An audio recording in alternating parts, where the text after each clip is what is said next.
नमस्कार, बहुत स्वागत है आपका एबीपी गंगा में और आपके साथ मैं हूं कौशल सेठ। बुलेटिन की शुरुआत करेंगे इस वक्त की बड़ी खबर के साथ। दिल्ली एनसीआर समेत यूपी में कोहरे और ठंड का प्रकोप जारी है। मौसम विभाग ने कड़ाके की ठंड का अलर्ट जारी किया है। शीतलहर की मौसम विभाग ने चेतावनी जारी की है। अगले कुछ दिनों में तापमान में और गिरावट होगी, ये कहना है मौसम विभाग का।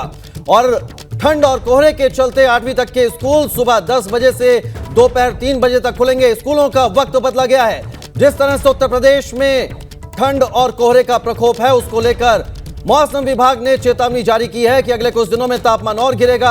8वीं तक के स्कूल सुबह 10 बजे से दोपहर 3 बजे तक खुलेंगे। तो बड़ी खबर आपको बता रहे हैं, दिल्ली एनसीआर समेत यूपी में कोहरे और ठंड का प्रकोप जारी है।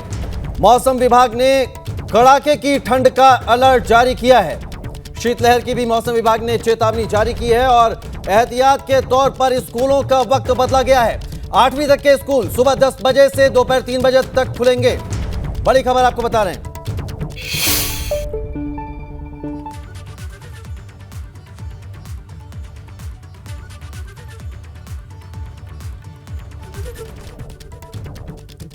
तो अभी और सताएगी सर्दी। यूपी में कड़ाके की ठंड का अलर्ट जारी किया गया है। शीतलहर की मौसम विभाग ने चेतावनी जारी की है और अगले कुछ दिनों में तापमान और गिर सकता है, ये आशंका मौसम विभाग ने जताई है। यूपी में कोहरे के चलते रात में बस सेवा पर रोक लगा दी गई है। आगे बढ़ते हैं और बात करते हैं लखनऊ की, जहां डिप्टी सीएम ब्रजेश पाठक ने रैन बसेरों का निरीक्षण किया। डिप्टी सीएम ने रैन बसेरों में रह रहे लोगों का हालचाल जाना। बढ़ती ठंड को लेकर अधिकारियों को जरूरी दिशा निर्देश डिप्टी सीएम ब्रजेश पाठक ने दिए। साथ ही उन्होंने ये भी चेतावनी दी कि किसी भी तरह की लापरवाही ना बरती जाए और अगर शिकायत मिली तो कार्रवाई होगी। बड़ी खबर आपको बता रहे हैं लखनऊ से, डिप्टी सीएम ब्रजेश पाठक ने रैन बसेरों का निरीक्षण किया है। रैन बसेरों में रह रहे लोगों से उन्होंने बातचीत की है। ये तस्वीरें भी देखिए, एक्सक्लूसिव तस्वीरें एबीपी गंगा पर हम आपको दिखा रहे हैं। रात में डिप्टी सीएम ब्रजेश पाठक रैन बसेरों का निरीक्षण करने पहुंचे। इस दौरान इन्होंने जो रैन बसेरों में लोग रह रहे हैं उनसे बातचीत की, उनका हालचाल जाना।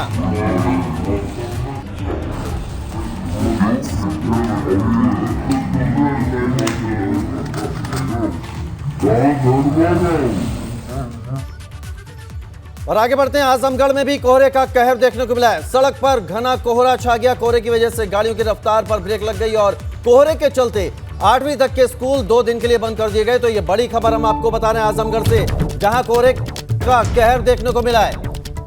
सड़क पर घना कोहरा छा गया और तस्वीरें आप देख सकते हैं किस तरह से जो गाड़ी चलाने वाले लोग हैं उनको कितनी दिक्कतों का सामना करना पड़ रहा है, क्योंकि घना कोहरा छाया हुआ है।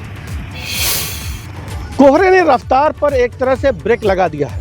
इस वक्त हम मौजूद हैं आजमगढ़ शहर के शहरी इलाके में। आप देख सकते हैं सड़क बिल्कुल सुनसान है। इक्का दुक्का गाड़ियां ही सड़क पर आ रही हैं और वो भी धीमी गति से पूरी सावधानी के साथ उस वाहन चालक अपनी गाड़ी को चला रहे हैं। वहीं कोहरे की गंभीरता को देखते हुए जिला प्रशासन ने 1 से 8 तक के स्कूलों को 2 दिन के लिए बंद कर दिया है। दूसरी ओर परिवहन निगम ने यात्रियों की सुरक्षा को देखते हुए एक एडवाइजरी जारी की है। एडवाइजरी के तहत सीमित बसों का ही रात्रि में संचालन किया जाएगा। तो हम देख सकते हैं कि कोहरे ने पूरी तरह से रफ्तार को धीमा कर दिया है और ये स्थिति अभी आगे कई दिनों तक जारी रहेगी। खुर्रम आलम नोमानी, एबीपी गंगा, आजमगढ़। तो आजमगढ़ में आपने कोहरे का कहर देखा। अब सहारनपुर की भी बात कर लेते हैं, जहां पर कोहरे की सफेद चादर छाई दिखाई दी। सड़क पर रेंग रेंग कर चलती दिखी गाड़ियां। शिवालिक की पहाड़ियों और मैदानी इलाकों में भी शीतलहर का प्रकोप देखने को मिला। कोहरे और शीतलहर से पहाड़ लुढ़क गया है सहारनपुर में। सहारनपुर में भी कोहरे की सफेद चादर छा गई है। ये तस्वीरें देखिए, सड़क पर रेंग रेंग कर चलती दिखी गाड़ियां। कोहरे के चलते सड़क पर कुछ भी विजिबिलिटी नहीं है, दिखाई नहीं दे रहा है। ऐसे में गाड़ियों की रफ्तार पर ब्रेक लग गई है। सड़क पर रेंग रेंग कर चलती दिखी हैं गाड़ियां। सहारनपुर की ये तस्वीरें। मऊ से बड़ी खबर, ठंड और कोहरे को लेकर डीएम ने निर्देश जारी किया है। 8वीं तक के सभी स्कूलों का टाइम बदला गया है। स्कूलों का टाइम सुबह 10 बजे से दोपहर 3:30 बजे किया गया है। मऊ से ये बड़ी खबर, ठंड और कोहरे को लेकर डीएम ने निर्देश जारी किया है। स्कूलों का टाइम बदल दिया गया है। 8वीं तक के सभी स्कूल सुबह 10 बजे से दोपहर 3 बजे तक खुलेंगे। सरकारी और निजी स्कूलों को आदेश का पालन करने के निर्देश दिए गए हैं। मऊ से बड़ी खबर आपको बता रहे हैं।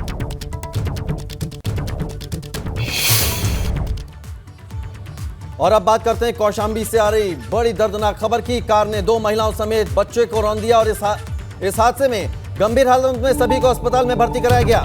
अस्पताल में 3 महीने के बच्चे की मौत हो गई। प्रयागराज की ओर से तेज रफ्तार कार आ रही थी जिसने 2 महिलाओं और एक बच्चे को टक्कर मार दी। चरवा थाना क्षेत्र के नेशनल हाईवे पर यह हादसा हुआ और वो कार भी हम आपको दिखा रहे हैं जिसने इन महिलाओं को टक्कर मारी। अस्पताल में 3 महीने के बच्चे की इलाज के दौरान मौत हो गई। दोनों महिलाएं अस्पताल में भर्ती हैं जिनका इलाज जारी है।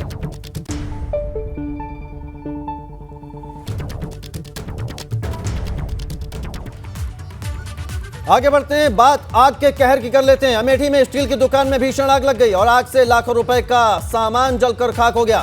फायर ब्रिगेड की 3 गाड़ियों ने आग पर काबू पाया। शॉर्ट सर्किट बताई जा रही आग लगने की वजह। अमेठी से यह बड़ी खबर, स्टील की दुकान में भीषण आग लगी। आग लगने से लाखों रुपए का नुकसान हुआ है। ये तस्वीरें भी हम आपको दिखा रहे हैं एक्सक्लूसिव। फायर ब्रिगेड की 3 गाड़ियां मौके पर पहुंची और कड़ी मशक्कत के बाद आग पर काबू पाया गया। शॉर्ट सर्किट बताई जा रही है आग लगने की वजह। अमेठी में स्टील की दुकान में यह आग लगी और इसके बाद आग किस कदर फैल गई कि 3 गाड़ियां फायर ब्रिगेड की मौके पर पहुंची और आग पर कड़ी मशक्कत के बाद काबू पाया गया। यह एक्सक्लूसिव तस्वीरें हम आपको दिखा रहे हैं। बात राजधानी लखनऊ में क्राइम के कंट्रोल की कर लेते हैं। रंजिश के चलते 60 साल के बुजुर्ग की हत्या कर दी गई। थाना दुबग्गा इलाके के कटौली गांव में वारदात को अंजाम दिया गया। धारदार हथियारों से हमलावरों ने बुजुर्ग को मौत के घाट उतार दिया और फरार हो गए। ग्रामीणों की सूचना पर पुलिस मौके पर पहुंची और आरोपियों की तलाश में कई टीमों को लगाया गया है। तो बड़ी खबर लखनऊ से आपको बता रहे हैं, 60 साल के बुजुर्ग की धारदार हथियारों से हत्या कर दी गई। रंजिश के चलते इस हत्याकांड को अंजाम दिया गया। सूचना पाकर पुलिस के आला अधिकारी भी मौके पर पहुंचे। फिलहाल फरार बदमाशों की तलाश में कई टीमों को लगाया गया है। तो रंजिश के चलते 60 साल के बुजुर्ग की हत्या कर दी गई लखनऊ में। लखनऊ से ही अगली बड़ी खबर है जहां सेना में भर्ती के नाम पर ठगी का आरोपी गिरफ्तार हुआ है। खुद को भारतीय सेना का कैप्टन बताता था यह आरोपी। एसटीएफ ने सुल्तानपुर के अंकित मिश्रा उर्फ आशीष को धर दबोचा है। आरोपी के पास से सेना और पुलिस की वर्दी बरामद हुई है। साथ ही फर्जी शैक्षिक प्रमाण पत्र, जाति और निवास प्रमाण पत्र भी बरामद हुए हैं जिनके जरिए ये छात्रों को, जो युवा हैं, उनको सेना में भर्ती करने का लालच देता था और ठगी को अंजाम देता था।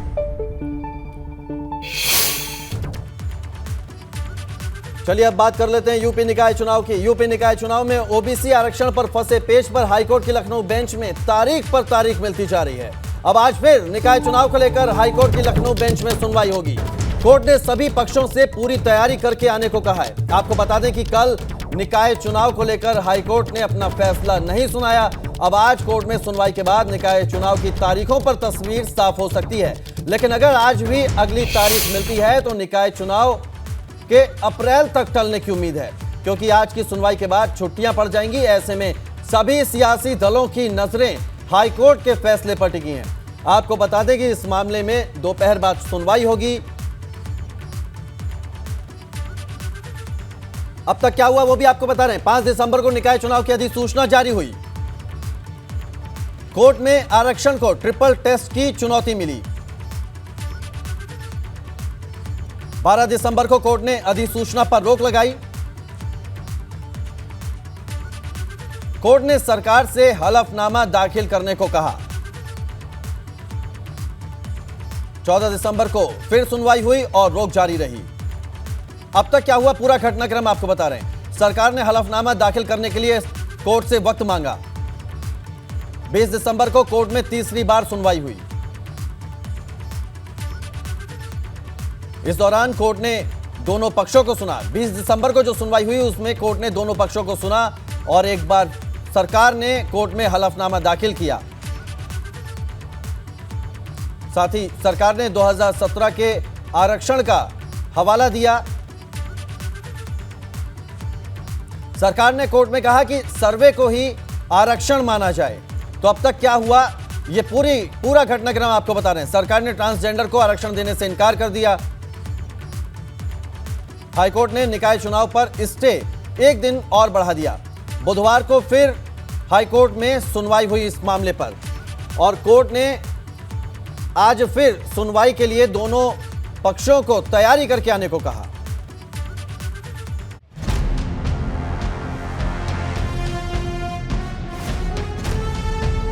पूरी नहीं हुई सुनवाई, कब होगी निकाय की लड़ाई? ट्रिपल टेस्ट पर तनाव, क्या अप्रैल में होगा चुनाव?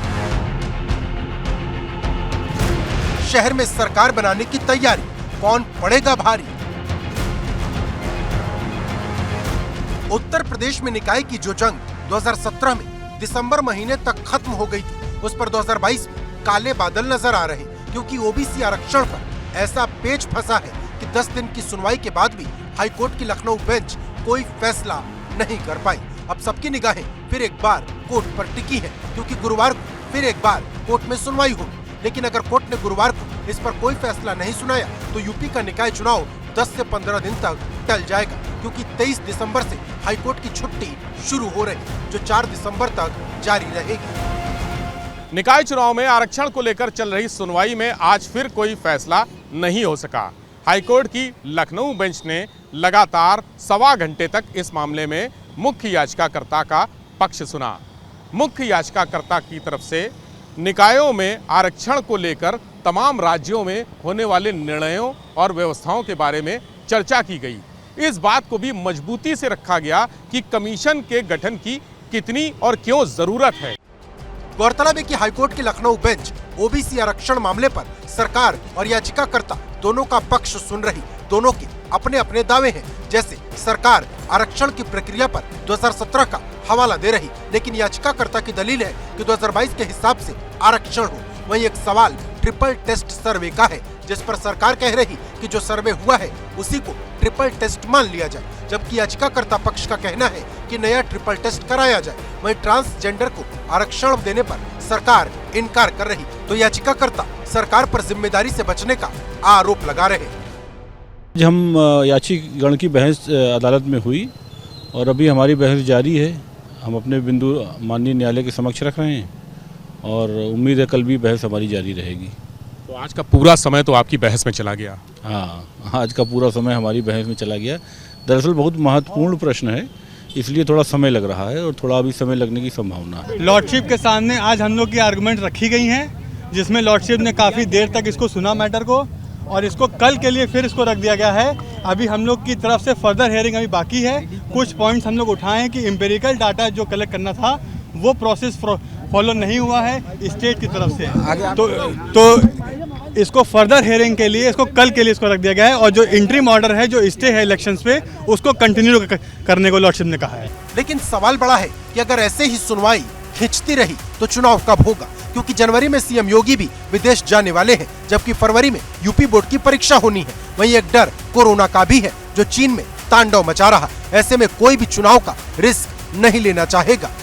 अगर हाईकोर्ट मुख्य याचिकाकर्ता के तर्क से सहमत हो जाता है और आयोग के गठन के निर्देश जारी कर देता है, तो आरक्षण के फार्मूला तय करने, उसकी संस्तुतियां लागू करने में कम से कम 2 हफ्ते का समय लगेगा। इस बीच हाईकोर्ट में जाड़े की छुट्टियां भी होनी है, फरवरी में बोर्ड का एग्ज़ाम भी होना है। ऐसे में माना जा रहा है कि कल अगर कहीं भी पेच फंसा तो निकाय चुनाव अप्रैल तक खिसक सकता है। लेकिन बड़ा सवाल यह है कि निकाय चुनाव की लेट लतीफी का फायदा आखिर किसे मिलेगा, क्योंकि तमाम राजनीतिक दल चुनावी तैयारी में जुटे हैं। टिकट के दावेदार लगातार पार्टी दफ्तर के चक्कर लगा रहे हैं। निकाय की ये जंग इसलिए भी दिलचस्प है कि जानकारी से 2024 का सेमीफाइनल मान रहे भाजपा इसके जरिए 80 सीटों की रिहर्सल कर लेना चाहती है, तो सपा इसके जरिए विधानसभा की हार का बदला लेना चाहती है, क्योंकि इस बार निकाय की ये जंग सिंबल पर होने वाली है। मतलब कई मायनों में ये चुनाव अलग होने वाला है, क्योंकि इस बार निकाय की संख्या भी बड़ी है, जिसने पूरे चुनाव का समीकरण बदल दिया है। अब जो भी निकाय की जंग जीतेगा उसका पलड़ा 24 में भारी हो जाएगा। लखनऊ से शैलेश अरोड़ा, एबीपी गंगा।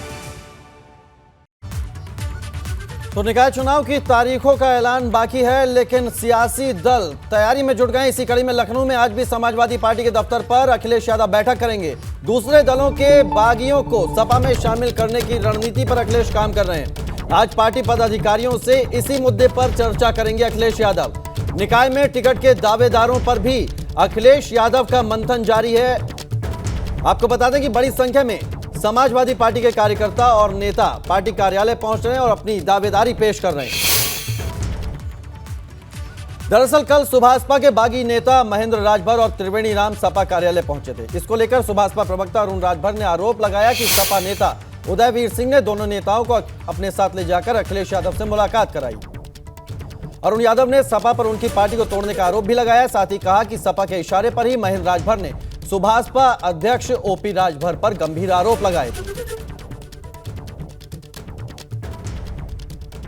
हमने आपके चैनल के माध्यम से एक बार बताया था कि ये साजिश समाजवादी पार्टी की तरफ से हो रही है, जो समाजवादी पार्टी माननीय ओम प्रकाश राजभर जी और सुहेलदेव भारतीय समाज पार्टी की बढ़ती हुई ताकत से घबराई हुई है और उसी घबराहट की वजह से ये तरह तरह के षड्यंत्र, दगे हुए कारतूसों को इकट्ठा करके वो हमारी पार्टी को बदनाम करने की एक साजिश रच रहे थे। आज समाजवादी पार्टी कार्यालय से मैं गुजर रहा था, अचानक हमारा निगाह उनके ऊपर पड़ा और जैसे ही मेरी निगाह पड़ी, चोरों की तरह ये दोनों नेता कमरे में एक पीछे वाला एक गेट था उसमें भागते नजर आए। तो मैंने देखा कि ये भाग क्यों रहे हैं। जब देखा उधर भाग रहे हैं तो ये हमारी गाड़ी फिर हम पीछे करके हम समाजवादी पार्टी कार्यालय की तरफ फिर से बढ़े तो देख रहा हूं कि श्री उदयवीर सिंह जी अपनी गाड़ी में इन दोनों नेताओं को, दगे हुए कारतूसों को बैठा करके जनेश्वर मिश्र ट्रस्ट में ले जा रहे हैं और उस ट्रस्ट में ले जाकर श्री अखिलेश यादव जी से मुलाकात करा रहे हैं। आगे बढ़ते हैं, एक बड़ी खबर आपको बता दें। कोरोना को लेकर प्रदेश भर में अलर्ट जारी है और ऐसे में आज टीम 9 के साथ सीएम योगी बैठक करेंगे। इस बैठक में स्वास्थ्य मंत्री और तमाम अधिकारी मौजूद रहेंगे। कोरोना से निपटने के इंतजामों पर मुख्यमंत्री चर्चा करेंगे। यूपी को लेकर एडवाइजरी और कुछ खास निर्देश जारी हो सकते हैं। बड़ी खबर आपको बता रहे हैं, कोरोना की चौथी लहर की संभावना को देखते हुए टीम 9 के साथ सीएम योगी आदित्यनाथ आज बैठक करेंगे। स्वास्थ्य मंत्री और स्वास्थ्य विभाग के तमाम अधिकारी इस बैठक में शामिल होंगे। कोरोना से निपटने के इंतजामों पर मुख्यमंत्री चर्चा करेंगे। यूपी को लेकर कोई नई एडवाइजरी और कुछ खास दिशा निर्देश जारी हो सकते हैं। बड़ी खबर आपको बता रहे हैं। तो आज टीम 9 के साथ बैठक करेंगे सीएम योगी आदित्यनाथ।